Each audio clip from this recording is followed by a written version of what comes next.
शिवाय अपने ऑफिस में बैठकर किसी के ख्यालों में डूबकर हल्की धीमी आवाज में गाना गुनगुना रहा होता है। हो आज से तेरी सारी गलियां मेरी हो गई, आज से तेरा घर मेरा हो गया। डिडिंग डिंग डिडन डिडन डन डिडन डिडन डन डिडन डिडन डन डिडन। तेरे माथे के कुमकुम को मैं तिलक लगा कर घूमूंगा, तेरी बाली की खन खन को मैं सिर से लगा कर झूमूंगा। डिंग डिंग डिंग डिंग डिंग डिंग डिंग। तभी शिवाय के ऑफिस में उसका दोस्त रघु पहुंच जाता है। ओए होए, किसके ख्याली पुलाव पकाए जा रहे हैं? अरे रघु, मेरी जान, अपनी होने वाली दुल्हन के ख्वाबों में डूबा हुआ था भाई।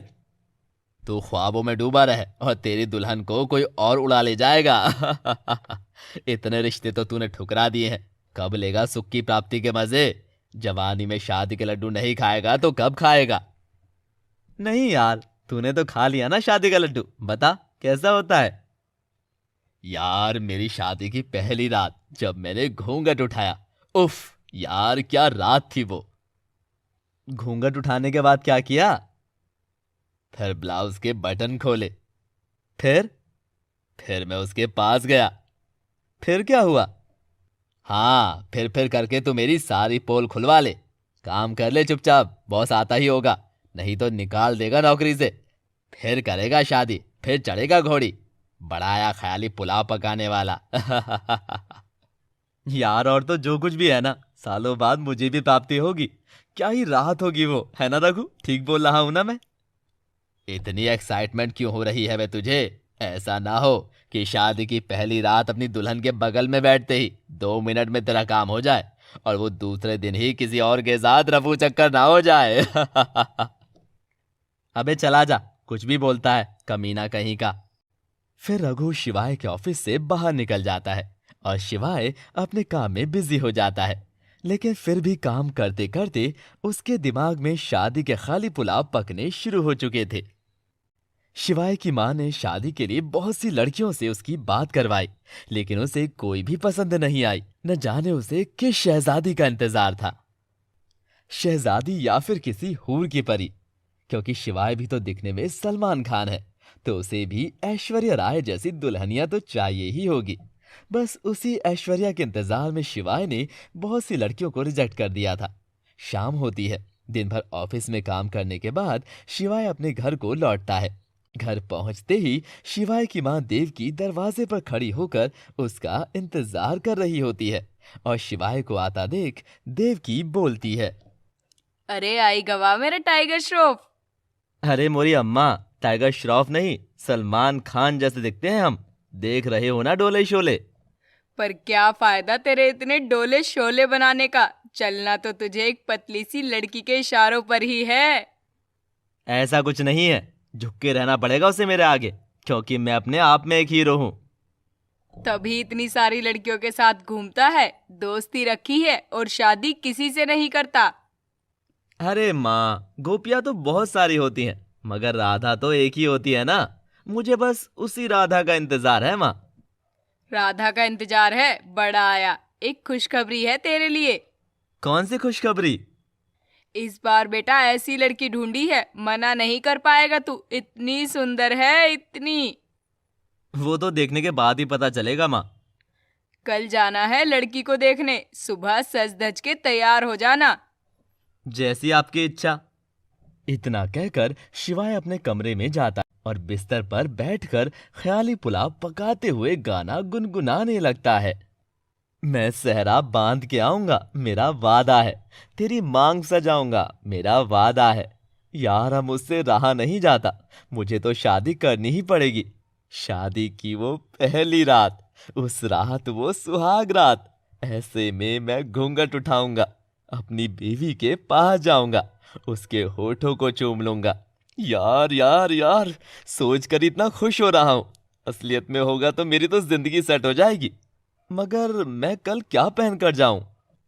रात भर शिवाय उस लड़की के ख्यालों में सोता नहीं है और देखते ही देखते सुबह हो जाती है।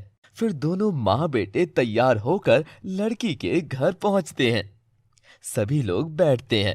तभी शिवाय की होने वाली बीवी सुहाना हाथ में चाय की ट्रे पकड़कर बाहर को आती है। सुहाना को देखते ही शिवाय के मन में लड्डू फूट जाते हैं और वो मन में बोलता है, यहाँ मैं पिघल गया। यार ये मिल जाए तो रातें हसीन हो जाएं और जिंदगी भी। शिवाय की मम्मी देविका सुहाना की मम्मी विमला से पूछती है, दिखने में तो बहुत सुंदर है आपकी बेटी, खाना वाना तो बना लेती है ना? तभी पीछे से शिवाय बोल पड़ता है, सिर्फ खाना बनाने से घर नहीं चलता, मूड बनाना भी आना चाहिए। अरे माफ करिए, ये मैंने क्या बोल दिया। आप टेंशन न लीजिए शिवाय जी, मैं खाना भी अच्छी तरह से बना लेती हूँ, और वो भी जो आप बोल रहे हैं। तब तो चट मंगनी और पट ब्याह होना चाहिए, अब देरी नहीं होगी इस कार्य में। शिवाय और सुहाना दोनों शादी के लिए राजी हो जाते हैं और घर वाले मिलकर एक बढ़िया से पंडित से शादी की डेट भी फिक्स करवा लेते हैं। एक हफ्ते बाद शिवाय दूल्हा बनने वाला था और उसकी दुल्हनिया सुहाना। शिवाय ने काफी अरमान सजा लिए थे, सभी को निमंत्रण देने लगा था और देखते ही देखते वो शादी का दिन भी आ गया। शिवाय बारात लेकर जाता है और सुहाना को ब्याह कर अपने घर ले आता है और आज की रात थी शिवाय की सुहाग रात। आज सालों बाद मुझे उस चरम सुख की प्राप्ति हो ही जाएगी। इतना बोलकर शिवाय बहुत ही खुशी से अपने कमरे का दरवाजा खोलता है और अंदर घुसकर देखता है तो सुहाना बिस्तर पर घूंघट ओढ़कर बैठी थी और उसकी सुहागरात की सेज सजाई हुई है। लेकिन जैसे ही वो नजर इधर उधर घुमाता है, वहां उसकी बुआ भी खड़ी होती है। शिवाय को देखते ही उसकी बुआ हंसते हुए बोलती है, आओ आओ दूल्हे राजा, तुम्हारा ही इंतजार था। बुआ जी आप यहाँ? हाँ हाँ, हमें देखकर तो मूड खराब होगा ही। अब भला सुहागरात की पहली रात कमरे में बुआ जी बैठ जाए तो दूल्हे राजा का तो मूड ही चेंज हो जाएगा ना। अरे नहीं नहीं बुआ जी, आप बैठिए सुहाना के साथ, ऐसी कोई बात नहीं है। नहीं भैया, जाना तो पड़ेगा ही। इतना कहकर शिवाय की बुआ कमरे से चली जाती है। शिवाय भी कमरे का दरवाजा अंदर से लगा देता है और बिस्तर पर जाकर सुहाना के बगल में बैठ जाता है और धीरे से सुहाना का घूंघट उठाता है।